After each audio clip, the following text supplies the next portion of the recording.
So I'm Verity. That was the finale for my Panner's Pan Shop My Stash.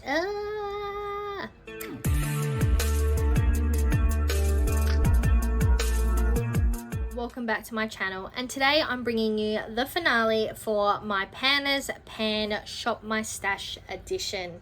This project was originally created by Elizabeth from Kookypans, who I'll of course have a link down below, and I'll also have everybody who gets discussed in this video linked down below as well, so make sure you check them out.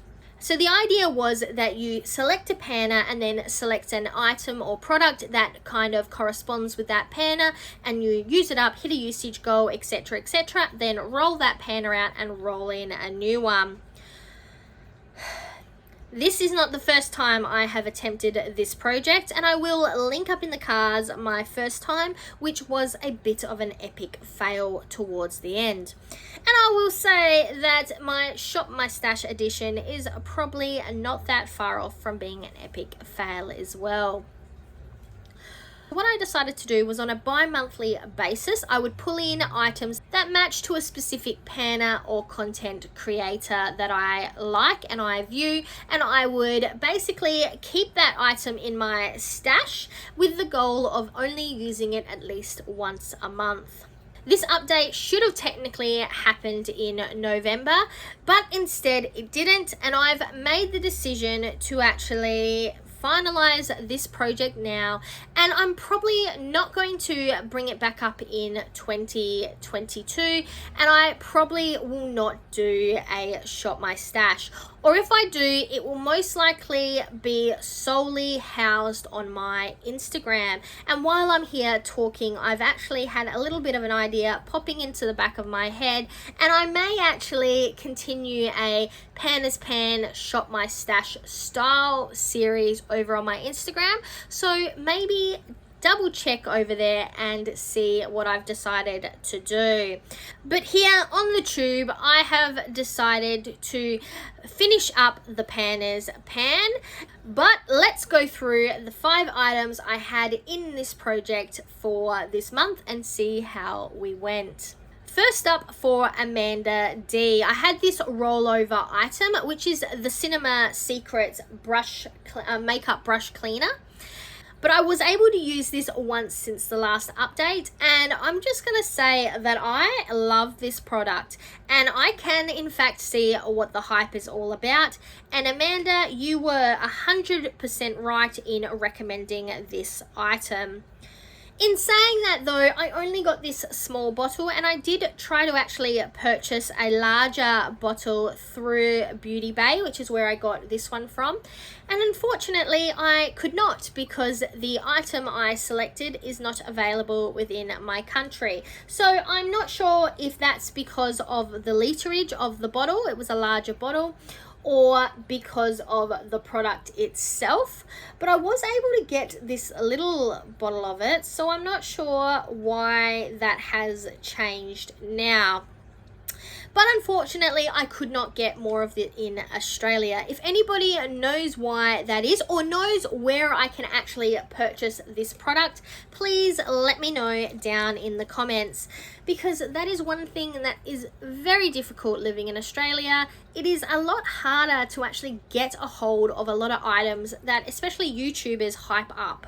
So please, also in line with that, if you know of some good makeup websites, makeup purchasing shops, I guess is the word, that is available in Australia online, please let me know also that down in the comments. Mostly I purchase everything through Beauty Bay at this current point. But like I said, I was able to use this item once, and I did use up quite a bit of it because I actually washed all my brushes, which before this had not been washed in a embarrassingly long time. But I at least was able to get a usage out of this product. Next up, for Amber F, the creator of the Pan That palette, I decided to work on a shadow from my Kaleidoscope eyeshadow palette. This is from Australis, and as you might remember, this was my 2020 Pan That palette. Check out the cards for more information. The shadow specifically that I was working on is this one right here, which is called Peace. It's a gorgeous peachy kind of orangey shadow. I really enjoy it. It already had pan on it before I started using it for this project. And I actually only used it 6 times. And as you can see, strangely enough, those 6 uses did not cause any changes to the weight of this item. And for now, this palette will be rolling out of this project and going back into my makeup drawer. Next up for DaLin, who is one of the creators of the Partners in Cream project pan, which I've been doing in 2021. Once again, I'll have it linked up in the cards. I decided to roll in this Super Stay 24-hour full coverage foundation from Maybelline. This one is in Fawn. It is a bit dark for me, but I did have another foundation in another project I was hoping to mix this with. And as you might hear, the key word there was hoping. I have not used this item even once. And honestly, I have come to, let me give you a quick swatch of it. It is full coverage. Look how full coverage that is. This is definitely too full coverage for me. And also that was a little bit gross because that was the bit, there we go. Ugh. See, that's how much I haven't used it, that it had like all clogged up. So it is actually a bit more runny than that, but it is still incredibly full coverage. And for those who have been around for a while, you know that I actually don't wear foundation, as you can see from this pimple down here on my chin. But I don't wear foundation, and I was trying to force myself to get use out of my foundations in my collection through project panning. But honestly, I don't want to. I don't really want to use them. I do have some stick foundations that I like to wear on occasion, but these more full coverage foundation or these liquid foundations, I just don't want to use. So I've actually made the decision to declutter not just this foundation, but all of my foundations. So stay tuned for later in the month because I will be doing a 2021 declutter video where I'll be decluttering a few items from both my makeup and my beauty collection. But this will be one of them, and I've made the decision to move out my liquid foundations. So no, I didn't even use this item once, and it is nothing against the item itself because from all accounts that I've heard, this is actually a very nice foundation, especially if you are a liker of full coverage foundation. Though do not quote me on that because like I said, I haven't actually used it. I've given it some swatches and I think I've maybe used it once mixed in with a lighter coverage foundation because like I said, it's too dark. But overall, I'm not a fan of foundation. I'm not a liquid foundation fan. I do not like foundation. So this one will be decluttered. And next for Free the Tomatoes, we have this NYX glitter. This is in Lumi Light.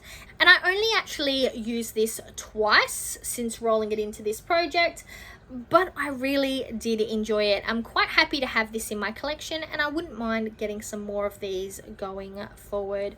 It is actually a loose glitter. I feel like I should just note that. It's a loose glitter. Let's sit just there. It is a loose glitter and it definitely needs either a glitter glue or some other kind of sticky base to work, unless you just want that kind of like, oh, my skin has particles of glitter in it look that you always manage to get through glitter because it is like the herpes of the craft world. And no matter what you do, it just keeps coming back. But like I said, I actually really enjoyed this product and I'm happy to have it in my collection. And last but not least, for KaliFab, who is the creator of the monochromatic year, which I did actually do last year as a book edition. So once again, check the cards. But for that, I was working on this one. This is the face and lip treatment. It is by Beauty Care. And why do I have the tissue wrapped around it? Because it is leaking. So I have used up a large proportion of it. I think it's now down to about here somewhere, though I did only use it 8 times. So probably a proportion of the difference in weight is probably caused by this leakage. This one will not be rolling back into my collection. I will be keeping it out on my desk and trying to get it done and dusted before the end of the year. I may actually, if I'm not able to get it done in the next couple weeks, I may actually declutter it before rolling into the new year, because I just do not want that gross, sticky, leaky product just hanging around. But those were the 5 products and the 5 panners that I've been focusing on for the last couple months. And though I haven't really moved too far down the line of panners currently, like I said, keep an eye on my Instagram, I am happy with the outcome from this project. And I do like the idea of a shop my stash kind of style project slash thingy, but this one it's just not working for me in the current format, and I think 5 items are too much. So what I'm considering doing, which I've literally just decided as I'm sitting here talking to you, is that I will continue a pan as pan style shop my stash project on Instagram as of January. However, it'll be 1 item that corresponds to 1 panner or content creator that I wish to feature on my Instagram for that month. And then at the end of that month, I will just roll in a new one. So over a long period of time, I will get to talk about quite a few different panners and different products, but we will only be adding in 1 additional product that is not a part of any other projects into my makeup routine per month, because I find having so many items, it does take away my focus from my panning items. For example, with my lip treatment, not only did I have that lip treatment in this project, but I also have a lip oil which I use in the same manner as a lip treatment, and this is in my 50 Shades of Purple project. So really, I don't want to be putting myself in a situation where I'm taking uses away too much from other items because of a shop my stash. And that's something that I am realizing at the end of 2021, is that I did start to overload myself, and that started to cause, I guess, breakdowns in my panning experience. But that's all we've got for you today. So I'm Verity. That was the finale for my Pan as Pan Shop My Stash edition, and now to the outro.